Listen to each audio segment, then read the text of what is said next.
Bonjour Lyon. Et chez vous, bien sûr, sur les internets. J'espère que vous êtes prêts à avoir peur, parce qu'on va avoir MediEvil. MediEvil, un jeu qui a une histoire dans le speedrun français, un des plus vieux jeux. All right, welcome back, everybody. You are tuning in to GDQ's English restream of Speedons 2025. My name is Jaxler, and I am joined by TheFoxy1978. If you'd like to say hello. Hello, guys. It's my first time here, so it's really a pleasure to with the Jaxler to commentary the MediEvil any percent no DGS. Yeah, so if you've never seen MediEvil before, this is a classic hack and slash 3D platformer game released on the PlayStation 1. It got a reimagining remake in 2019 on some of the newer PlayStation consoles as well, but we're going to be playing the original one. This is specifically the no DGS category. This stands for no Dragon Gate Skip, which is a pretty game-breaking sequence break that you can do to skip the Dragon Gate. So we're going to be playing most of the game's levels as a result of that. But this run is super busted. It goes by super fast, so get ready. This game is so sick. I love running this game. It's also very punishing as well. Leon Mauriceman is third place on the leaderboard, so he is extremely talented at this game. He's going to put on an awesome show for y'all. So time will start on new game, so we're just going to wait here until the run gets started. Run is like it's very hard because the difference between the NPS and the DGS, the only way is keeping the Dragon Gate. So the DGS is all are like we play some extra levels, but they were hard.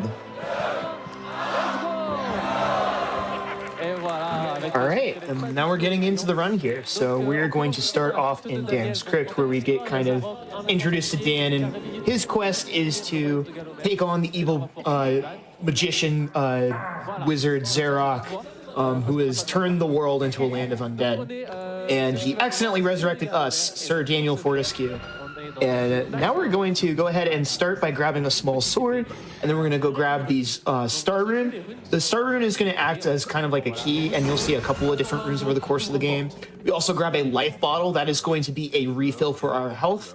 So you'll see those tiny little vials at the top left of our health bar. You have 300 HP, and then whenever we fall to 0, it will pull from one of those health vials. And so now we're going into the graveyard, and we'll get to start to see something here called the speed glitch. We already saw a little bit, if you were paying attention, where Leon is actually going to be tapping forward in a specific rhythm. This is going to cause him to get extra speed instead, as opposed to his normal walk cycle and animation. You can see this especially as he's walking forward. He'll just gain a lot of speed. Yeah, you actually see the animation glitching because it's like the to say like the walk and the speed, so the like going so much faster because there is no cap like for this speed. So then it actually gets so much faster, but it's hard to pull off because if you screw up to do it, then it can actually stuck for a few seconds in the work animation. So you really need to be skilled to actually pull off this speed glitch. Let's see if you actually get it. Oh, you get the chest boost. Nice. I cannot get that chest boost for the life of me. I have never gotten it to work. It makes me so mad. Yeah, it's actually hard. I try so many times in the run, but it's actually hard. You actually pull in the same time and jump same time. Something to note as well is generally the way the game progression works is you're expected to kill a bunch of enemies to unlock a chalice. And then once you beat the level, having collected the chalice, it takes you to the Hall of Heroes, where you then get like a new weapon or maybe a life bottle or some money. We're not going to be doing any of that because going to the Hall of Heroes is super slow. So we're going to be finishing this run with a very limited amount of resources, which this game is already hard as it is if you get everything. With very few resources, this run is ridiculously hard. Yeah, so we're going to start off by doing a little bit of a skip here. There's going to be some boulders over here. And instead what we can do is just go up to the right side and just clip through just like that. There's just a little gap in the geometry. This is going to let us get our first club of the run. You'll notice that there's that percentage meter in the top left with the club icon. That's how much durability we have left on it, and we need to manage that very carefully. So right here, we're actually making a bit of a detour. You do not see this in any percent because we need to light this brazier to get the Witch Talisman. We are going to need that in order to get a dragon gem that we'll need to get the dragon armor, which is part of the requirement for this category. And so from here, we're going to see some really cool platforming. We'll see if Leon goes for it. There is a pretty tricky jump strat where we can jump off of a tree branch in order to skip the cutscene that would normally play once you get to the top. And Xerox like, dang, nailed it first try. That's right, let's go. So going into the mausoleum here, we actually have a pretty recent discovery that's going to let us skip a good portion of the level. Foxy, do you want to explain what we're about to see here? Yeah, actually, a few months ago, we actually discovered a way to skip a portion of this level. So, with the club going near to the gate, we can actually clip like a little about out of bounds and then touch the trigger to open. Do you see that? You to open the door, and then wiggling around, we can actually go to the next zone and grab the rune to let's say resurrection the boss, actually spawn the boss. Let's say it. Okay. Now for the next boss, we're gonna do a tricky technique, I say, the super dagger. Super dagger is a technique we use to finish the first boss in 2 cycles. It's like charging the dagger with square and then doing a sequence like square X, just like a written game. Doing that, we do so much damage to the boss. Just normally throw a dagger like just with square. It's just hard to pull off, but it's worth it. Yeah, so we'll see if Leon gets it, the 2 cycle. It is pretty tricky, and something he's going to try once he gets to the second half of the HP bar is he's going to try to finish the fight in the center of the arena so that the key that he gets here spawns on top of him, which will skip a little bit of the animation. So here come the super daggers. You're going to notice just how much HP we create through here. This is bad. Okay, no. Okay, you got under 250, which is about half. Yeah, maybe we're gonna be 3rd cycle, yeah. But it's no problem. A little more optimization we can make it just stay near to the boss to do this little jump to avoid. Okay, wait. Oh no. Oh, I didn't quite get it. Okay, we got it. It's good. Okay, let's go. Nice. Let's go. Nice. So unfortunately, because he didn't get a lot of damage in the first cycle, he wasn't able to set up for the key skip. So you'd skip this part of the cutscene. It's only a couple of seconds if you hit it.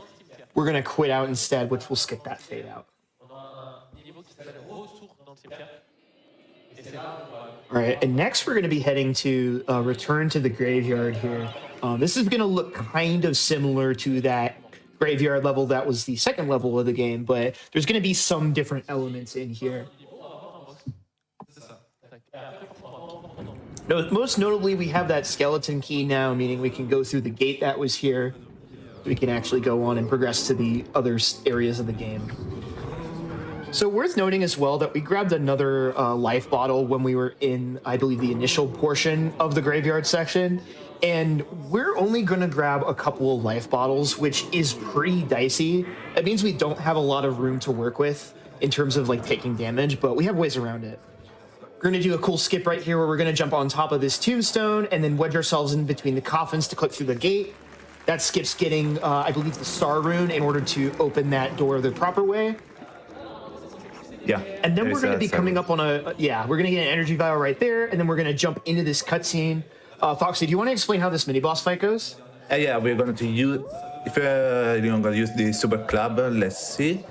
Okay, Super Club is actually something like the Super Dagger, like spamming square and X. Doing that, we can achieve so much damage with the club. Like the game take I don't know how to say it, but the game actually reaches the input twice, so they give more damage. Like if you hit twice with same the square and the X. But now we are done with the club, if I'm right, because now we're gonna take the very OP weapon here. All right, so we're headed to the Enchanted Earth next, and we're going to see our first level loop here, I believe. And so the way that level loops work, we're going to be using something called the menu glitch, where we're going to double tap select, and that's going to buffer a unpause and then repause of the equipment menu. And from there, if we tap forward while that's happening or do a short little jump, it will actually allow us to start falling with that menu active. And so what that will do is will prevent kill planes from working. And so we're going to use that on purpose here. You saw him actually save before attempting this because this game is pretty brutal. It just sends you back to the menu if you die. So we're going to wait for this platform to be ready to go again, and we're going to attempt the level loop one more time. There we go. We cancel out of it. And so whenever you fall far enough underneath like the world, it will actually wrap your Y coordinate to be much higher than it was before. So it's essentially like an integer overflow type of thing with your Y coordinate, and he uses that to hit the trigger to get to the end of the Enchanted Earth. You're normally supposed to go through like a bunch of different levels to get some key items that you need to be able to access the end of Enchanted Earth. And this is normally where we would go from here towards like the end, like towards the ending levels of the game for any percent. But there's some more that we're going to have to do here. We're going to go ahead and take care of Pools of the Ancient Dead because we've got a pretty wild strat that we're going to do here. The old way we used to do this was miserable. We did this level loop on like the other side of the level, and it was like this ridiculous out of bounds sequence and a nightmare. So you're normally supposed to collect 8 helmets here in order to give them to the boat ferryman to take you to the next level. But we're going to do something funnier instead. We're going to do another menu glitch here and then give him the helmet that we have. This is going to activate a glitch called Jacko Ghost. And yeah. It's massive, this glitch, actually, because we saved so much time to actually collect the 8th helmet to actually to get it into the near, because most likely you see like you need to actually trigger the cutscene to end the level, but you can actually see there is the actual trigger of the end of the level. So doing this, we can actually skip everything and go to near to the end of the level. So one thing to note as well is that he went for, I believe, a backup health vial in order to have more max HP, but because of the height that he had when he performed Jacko Ghost, he wasn't actually able to grab it. So this is going to be a little bit spooky. I wouldn't be shocked if he went for the spare here. But worth noting as well is after we finish Return to the Graveyard, we got access to the dash. That's going to be our main form of movement. That is faster than doing the speed glitch once we have unlocked it. And then right here, we're going to see a door clip where we kind of dash and then go backwards at a bit of a funky angle. And this should let us clip through. Nice. There we go. We're also going to get a refresh of our club here. If you pick up a club while you already have it equipped, you just get a redo of it. Oh, it's going to do that. Oh. I did not know about that. Nice. Okay, so That's this is a new... great. Okay, I want to try to explain this. This is a new stuff we actually discovered. So actually, void launch, we can actually say, so jump dashing in a strange position, we can launch then in other part of a level. So we discovered that if we are in the same position, jump dash, we can actually launch then near to the end of the level, skipping about another mini boss and the another section. So that's crazy. We save like It's 6 minutes. It's 10 minutes. Yeah, seconds, minutes. I don't know so much, but it saves so much time.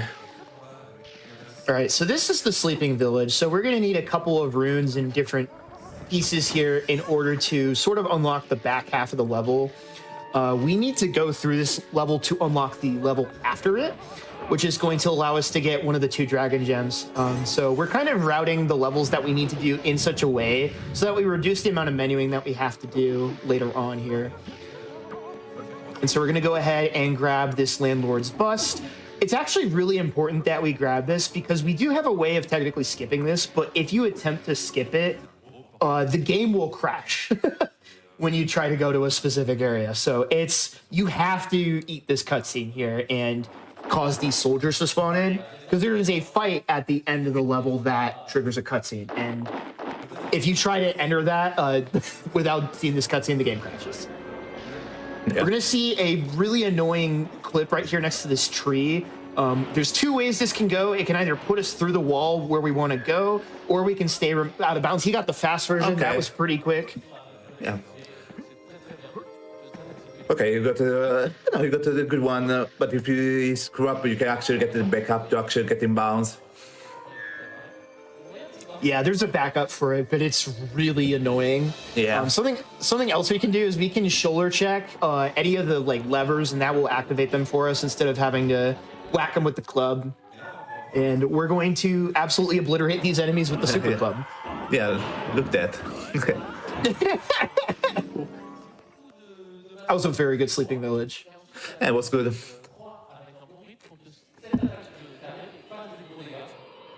I believe that means we're going into the maze now. Oh boy. Okay, now we are in a good part here.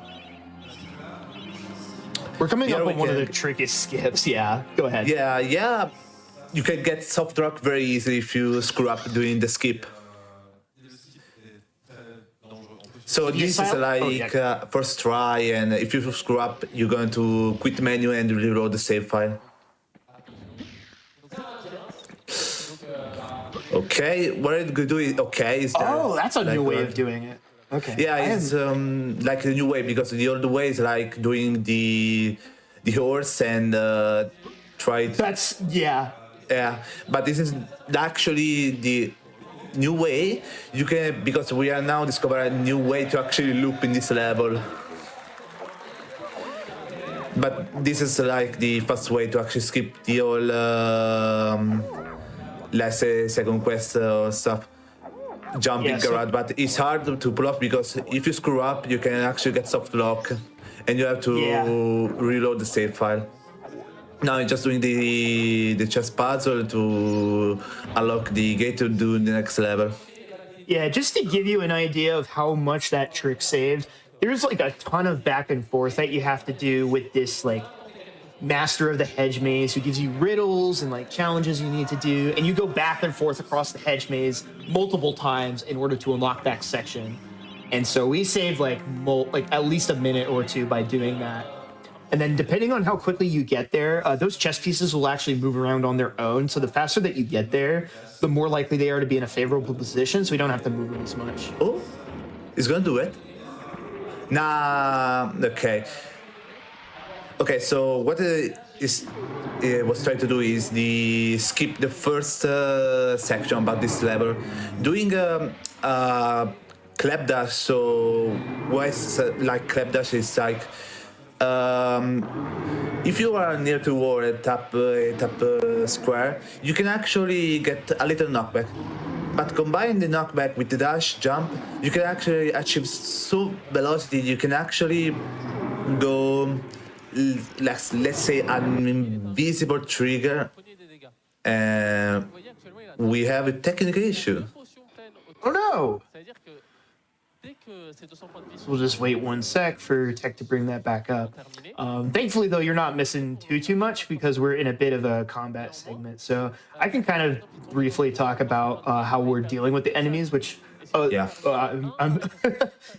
So essentially, we're using the charge attack with the sword we got at the very beginning of the game. And it's a little bit unwieldy to use. And the reason for that is that it's almost like the blade hones in on enemies, if that makes sense. And a lot of times it'll cause you to miss your strike if you don't space it properly. So we actually have some setups, especially with a lot of these zombie encounters, where we set them up in groups in specific lines so that we can get them all in one go. So we almost got all of them in that one go, but that was pretty solid. Yeah. And then this is probably the scariest part of this level to try to survive. These bats deal damage to you, and the enemies through here are pretty tough. I've lost a bunch of runs myself just to dying to the enemies here. Yeah, me too. Because the game expects you to have some extra battle and so more weapon, not like the small sword and the club. So yeah, this is top level. You do get an energy vial drop there. The zombies here aren't too bad. It's when they drop in the charging zombies, the bigger guys, that get really, really dangerous. But it's less little surveys because using club is actually auto-aiming the zombie here. You can actually just jump and press X to kill it very easily. Yeah, so it can be pretty tricky sometimes because if you get two of those zombies at you at the same time, you can only hit for one of them. So, yeah, and we've been kind of saving our wooden club durability for this section right here with a bunch of these laughing enemies. We're just going to take care of them in one jump attack, and then don't worry too much about Leon's HP because there are a couple of health vials that we can pick up for refills along the way here after that section right there, the energy vials. We're going to keep doing the jump attack because this will kind of prevent the laughing enemies from actually being able to damage us. And then we're going to swap back to our solar. Managing the wooden club durability is a huge component of this run. And we really want to make sure we have it for later on for some specific stuff, like these enemies right here, for example.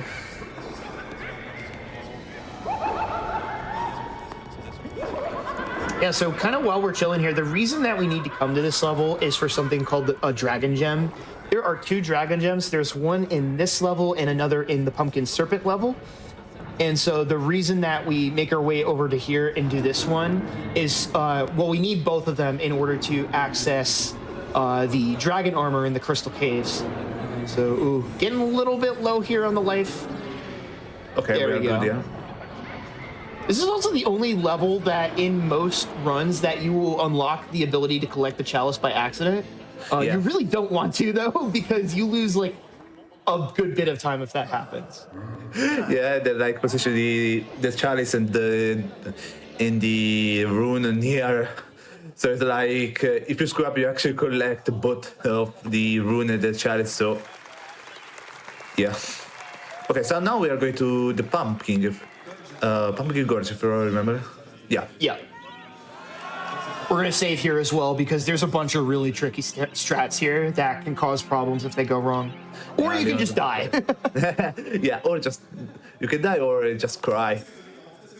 There's two options. But yeah, saving MediEvil is very, very appreciated to play very safe. Okay, so this level just is we need to actually not grab everything. We need just to go to the end of the level. The only thing we can do here is just little clip out of bounds here. So what I'm going to do, Leon, next is going to near to this little house, let's say, and try to get out of bounds here.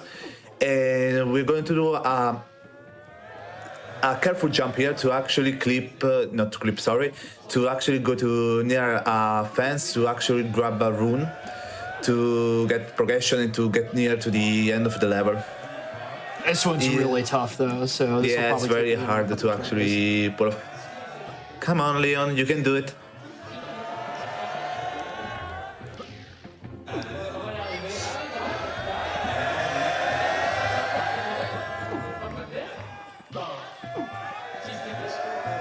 And not only do you have to get the dash jump and arc it around at just the right way, you also need to time a jump as soon as you get down onto the surface here. Yeah, you need to actually get stuck for a few seconds and then spam the jump button to actually... It's very precise. Yeah. Come on, you can do it. All right, so I think he's actually going to opt for a different strat here. This is kind of the old strat and is much easier. So you can just jump up this corner right here, and this will get you up and over. And so now I think he's going to head over to this left side and go for... Yeah, now you need to collect a rune to actually open the door to go to collect the next rune. This skip actually saves like some few seconds to do everything with this. Leon just did. Yeah, it's actually possible to skip this rune with another out of bounds jump, but it's kind of not worth to go in for. We're going to do a big jump over there just to skip the rest of the segment there. And then that section with the mushrooms is actually deceptively hard. Okay, skip right here. We're going to dash jump. We tried to grab the rune right there. The way this section works is you're supposed to break these roots in order to cause this platform to come down with the rune that we need. But if you time a dash jump just right, you can actually snag the rune before it goes all the way up. It's pretty precise, so we're just going to go ahead and use the pumpkins here to grab it. And then we're going to take a small detour here into this section so that we can get a bit more HP going into the level after this, which is the Pumpkin Serpent. We're going to need to be at pretty high HP going into that because of the strat we're going to do for the Pumpkin Serpent boss. It's going to be a very tough boss fight, a very hard boss fight. Not gonna lie. Totally. It's very hard, I'm going to say it. Very hard, Yeah. So before we even get to the boss fight, we need to go to these different growths on these vines in order to... We need to break all of these pods, which will allow us to attack the boss. So they are scattered all over this place. There are a ton of enemies here. They are extremely mean. And we're going to take the safety health here, which makes sense because you really want to be at full HP going into the boss fight. Yeah, to not die and go to the menu. It actually also grabbing some extra health is a very good option here. Okay. Yeah, there is no shame in taking safety strats in this run in a marathon setting just because of how thinking hard this game is. Yeah. I would like to say the no-GS is more hard than the any percent for the new stuff we actually discover and for the enemy. Which is crazy considering that Dragon Gate skip is also really hard. All right, here's the boss fight. The hard boss fight. You can see. Look. Oh no. There we go. We're done. If you can't tell by now, the Super Club is broken. Yeah. And so what we're going to do next is we're actually going to backtrack a little bit further back into the level. We got that Witch's Talisman earlier. That has two uses in this game. For one, it unlocks another level in the Enchanted Earth that we don't need to see unless we're playing like a 100% run. But it also lets us talk to the Pumpkin Witch here, and she gives us the Dragon Gem after we defeat the boss. So that's our second Dragon Gem. We got one from the mayor after we saved him from the asylum. And then we got that Dragon Gem right there. Now we have everything we need to proceed on towards the Dragon Armor and some of these later game levels. So that's kind of a lot of the cool bonus stuff that you get to see in this no DGS category that you really don't get to see in any percent because we just are able to skip the Dragon Gate.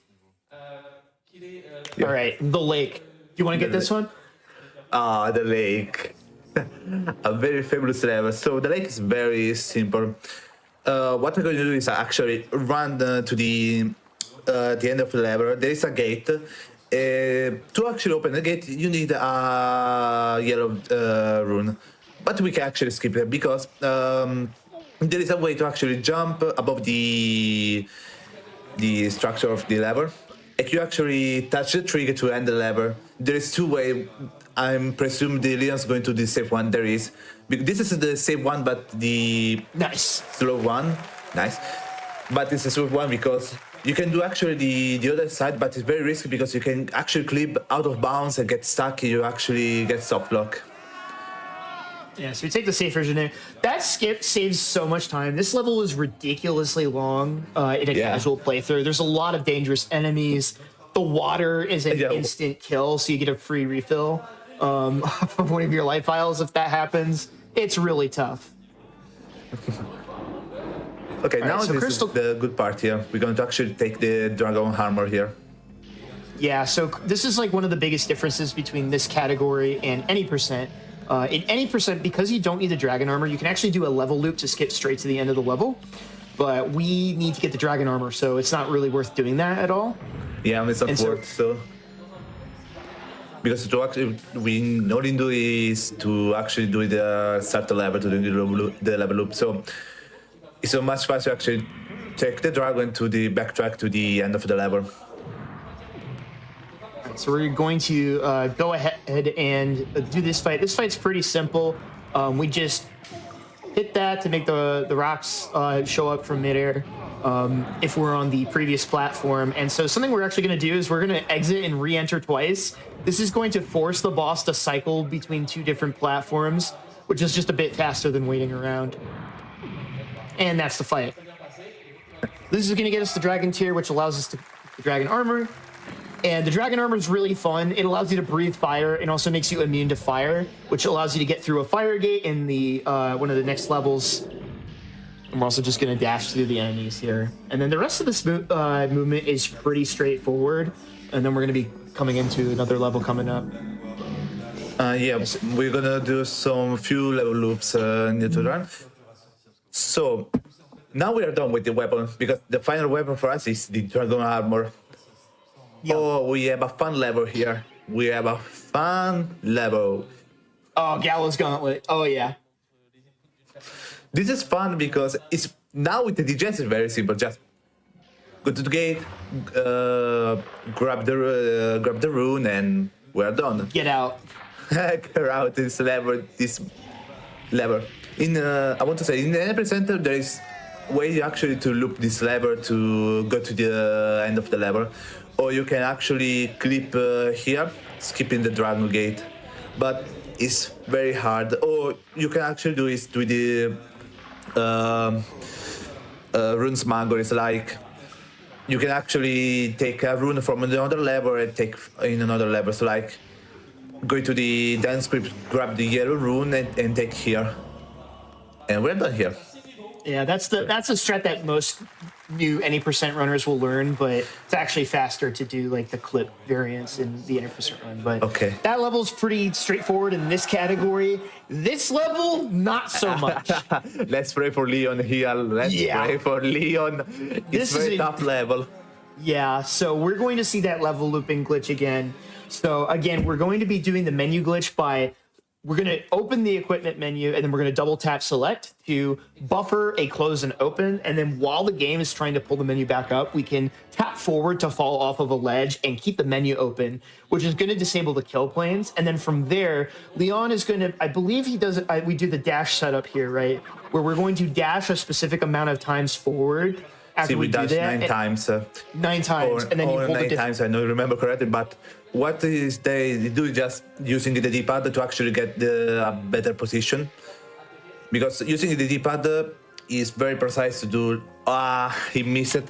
So now it's going to do the backup, because doing a precise setup we can actually get to another room. Oh no. I think he hit the kill plane is what happened. Yeah, so there's 2 outcomes for that. You can either hit a loading zone for a side area, a little cave, or you miss it and then you have to redirect the level loop to land on top of some geometry, and then you can get into that loading zone with some careful jumping. So this might take a few tries. This is really, really tough. And even after we nail this strat, because I know Leon will nail this next try for sure. Yeah. There's even more stuff. There's even more nonsense after that. So not sure if Leon will go for all of it just because it's so hard, but we'll see. Nah, he's gonna make it do it. He's a great player. He's a great runner. He's gonna do it. This level is actually tough because there is 2 level loops. Ouch. And the problem is all these 2 levels. If you mess up with only 1 loop, you can actually get soft lock very easily. There we go. 2, 3, 4, 5, 6, 9. 9. I delayed the 9. Let's see. No, we get it. Nice, very nice. Yeah, so that's the hole-in-one, and so this allows us to get King Peregrine's crown right from the start, and we need to give this crown to him because we can't access the loading zone for the end of the level until after we talk to him. So normally there's this trap door that takes you down into there, and so now we can give the king his crown back, and he's going to be like, hey, you need to get out of here. And then it's like, you need to go take care of Zarek. And we're like, yeah, I already kind of knew that, but sure. And then he's going to teleport us into this fight here.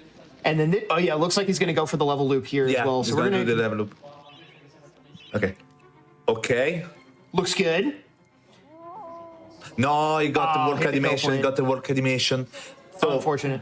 There is a problem with the loops.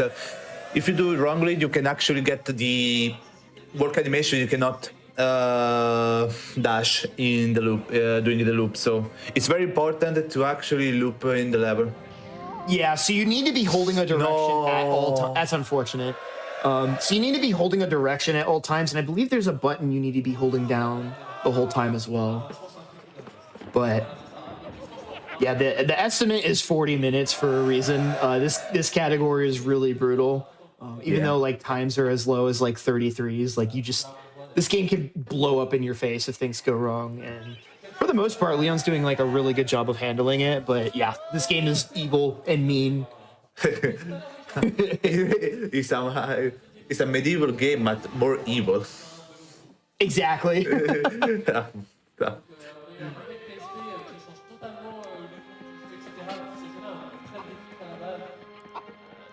I would like to say this after this level, the pain's gone, but there is one more level.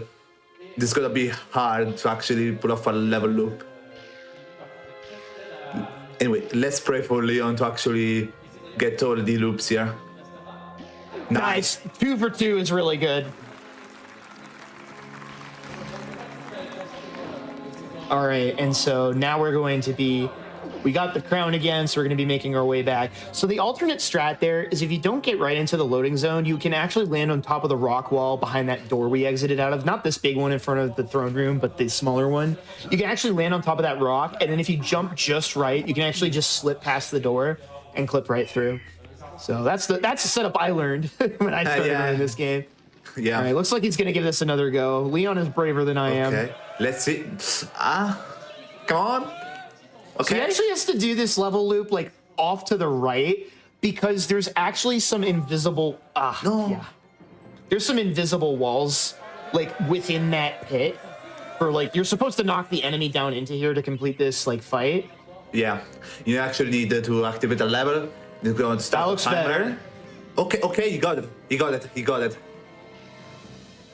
Okay, now it's gonna be the tough part here to actually land to the trigger to end the level. Okay, let's see. It's okay. Oh,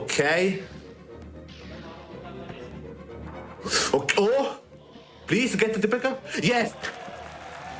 Nice. Thank God they got the backup. All right. So that gets us all the way to the end of the level. There's more runes that we need to get. There's a puzzle where you need to get rid of some like hot goo. And we're going to quit out here to skip the end of this little bit as well. That was really, really well saved. There's a lot going on in that level. That's, I would argue, maybe the hardest level in the run. Yeah. It's one of them.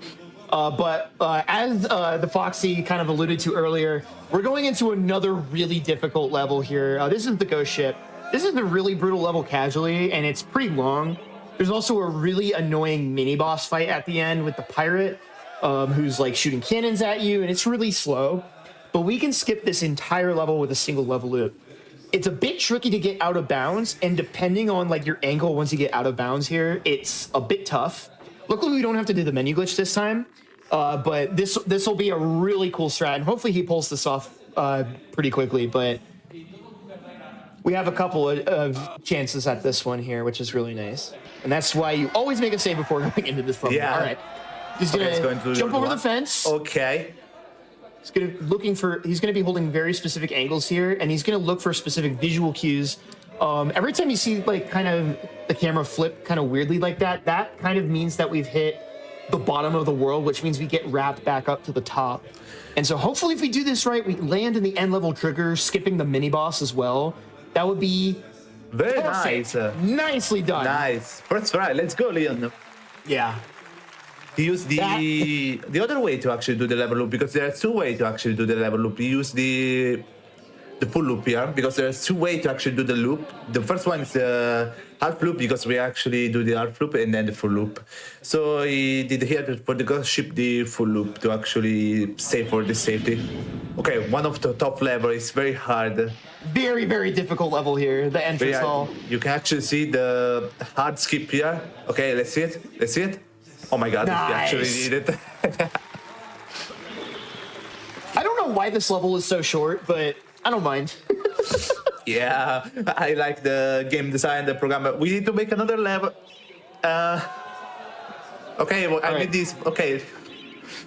Last level loop of the run, we're going into the time device. And I would probably argue this is like one of the easier ones to go for because the setup is really, really consistent. So this is another really long level that we're just going to completely bypass. There's like these trains you have to ride, and there's a train that takes you to the final boss. So as soon as we see that camera shake, that's our cue to let go of the menu glitch. And we're holding a upright angle here, I believe, on the D-pad until we see a specific visual cue. And then we're just going to hold down. And this will just take us into the loading zone. Yeah. This looks perfect. Okay, you got it, because you can actually see if you got it or not, because if you see the camera get stuck, it's like a visual cue to let you know that we actually get it. Okay, we are to the last level, but the top level, because here is all RNG. Yeah, we got some RNG here, and it's just brutally punishing. Once we get past the first phase, we're good. But after that, it's pretty scary. And we safety save here as well, again, because we get booted to the title screen if we like die or game over. So there are 3 specific phases to the Xerox fight. The first phase, lore thing, Sir Daniel Fortescue was like a knight, like a noble knight, but he like never really got the chance to like command the army because he like died frame 1 of his first fight. Yeah, he took an arrow to the eye. All right, so we did a strat here where we set up. We got the inventory glitch. We got the menu glitch, which is going to prevent all of the enemies from like loading in and walking into the arena here. So only half of them are going to show up now, and because of that, our allies are going to vastly outnumber Xerox. Normally, the way this section of the fight works is you're supposed to get a healing orb in the chest over there, which allows you to funnel HP into your soldiers. You can't actually damage Xerox minions here at all. You have to rely on them. But we outnumber them by a lot now. So instead of this part being really, really hard, it makes this way, way easier. I believe this... Yeah, go ahead. And now we wait, so... Yeah, he got the right gate. This should be the fastest soldier fight because we in medieval community we actually try to figure out what is the fastest and the lowest, the slow one soldier fight. Okay, he got the fast one. Okay, so after the boss fight finish, we go to dash up forward to actually spawn the other soldier, because if we don't do that, the game crash. Yeah, this final level is very hard because the game can crash very easily. If you mess up with some strat or just randomly, the game crash. Oh yeah. Woo! Woo! Woo! Woo! And the nice thing is that they drop some health files for us for every single soldier that you have remaining, which is a really nice heal. And so we're actually going to be intentionally leaving these on some of the parts of the map so that we can take some hits from the next 2 phases. So there's 2 more phases. We've got one where he sends in his like lieutenant on horseback, and then Xerox will transform into a creature for phase 3. You don't get it. He was gonna, I believe he was setting up for what, another use of the menu glitch. Yeah, you can actually, for character skip here, you can actually use the inventory glitch to actually, how would I say that actually, to avoid some stuff, like, you can see, we actually see this animation, but if you time out precisely the inventory glitch, we can actually delay that animation, then Actually, we can see we obliterated the Cardock with the armor driver early with the skip, but it's okay. We can actually do it. Okay, the final boss, the real final boss. Yep. So there's going to be a little bit of RNG here with what attacks the monster form of Xerok is going to give us.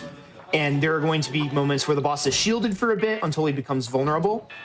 So we're going to attempt to kind of get right up in Xerok's grill here. And similar to what we did with the General, it's going to allow us to like get hits over and over again and really clobber the boss.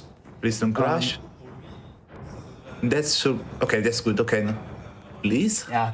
Sometimes even if you do everything right, the game can just crash sometimes. Yeah. Which is really rough, but we're through. All right, so you see that blue aura around him? That's his shield that prevents him from taking damage until he becomes vulnerable when he does stuff like that. Oh, come on, Leo, you got the good one. The good. Got to about half HP there. Time is coming What is up. that RNG? That's good RNG. Nice, GG. that's time. That was a great last phase. That was awesome. That was great. You got a very accurate RNG. You got very good RNG, not gonna lie. Yeah. I want to give a huge shout out again to Leon Maurice, man, for taking on this run and showing it off live. This is a very daunting run to do live. It's super impressive to see this done. So I just want to give him a huge shout out for also just representing the MediEvil community and for giving us this time in the limelight. So yeah, huge shout outs to Leon Maurice, man, for putting on a great show and persevering through the nonsense. So that's going to be it for me and Foxy here. Shout outs to GDQ for allowing the two of us to do commentary for this. Foxy, do you have any shout outs? Yeah, I want to say thank you for DGQ for inviting me to streaming. This is my first time. I'm a pleasure to commentate the run of my friend Leon and comment with Jack. He's a good person. Yeah. I like it's my first time at Little Numbers, but it was fun to comment and having so much fun. Yeah. I also want to say as well that if you enjoyed this run and are interested in playing MediEvil or learning the game, we have a speedrunning Discord for MediEvil 1, MediEvil 2, Resurrection, and the 2019 remake. You can find that on speedrun.com/MediEvil, I believe, and it should be linked under one of the games in that directory. Yeah. And yeah, I have been Jaxler.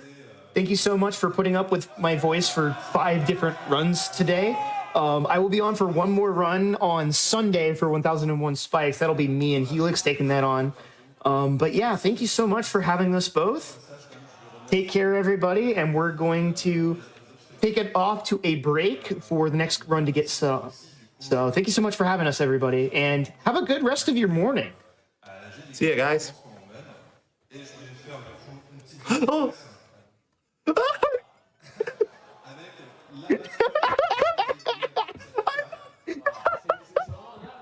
That's so funny. That's what I'm talking about, Jack. Oh, it's beautiful. That's the Leon. That's my goat. Go to Leon. All right, and with that, now we're gonna go take a break. Stay tuned.